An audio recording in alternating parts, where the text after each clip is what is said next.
Hi and welcome to Like Magic's course video. We're going to be talking about marker words, how and when to use them, what they mean when I say mark and reward a dog for something they're doing. A marker is a word that means basically the word you're going to use, the sound you're going to make when your dog does something right. So I like to think of it as a camera shutter clicking on the moment that a desired behavior was performed. So in this case, Hasi is laying down with me and relaxing while I make this video. I marked as soon as she laid down.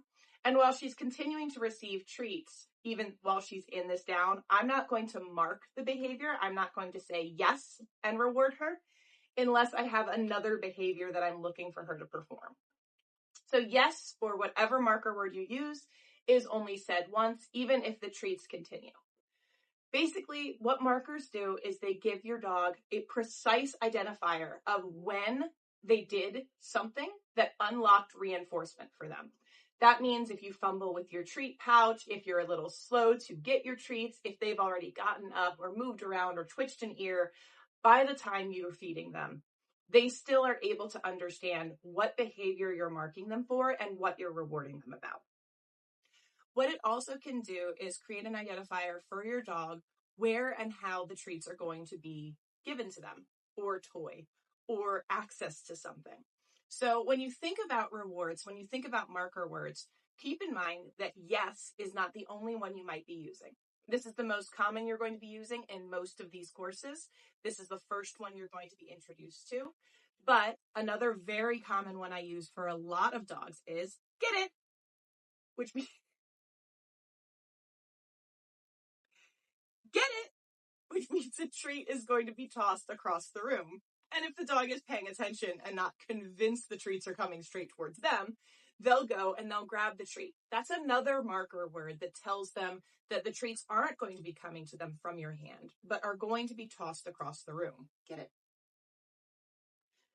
Another marker word that you can consider a marker word is release markers. So we have behavior markers like yes, get it, scatter can be a marker word, good might be a marker word, and there are all sorts of marker words you can introduce for toys as well.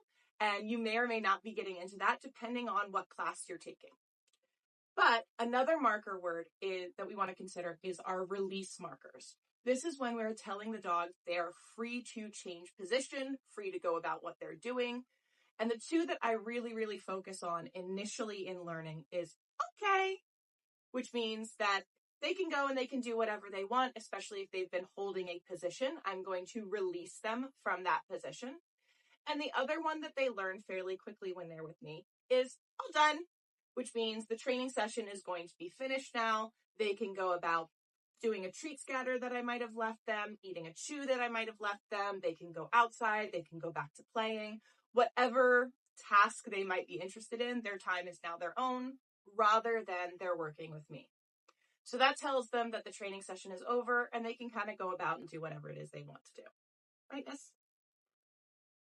Marker words are really important to train in and of themselves so your dog understands them and so you can better communicate with them while you're working with them.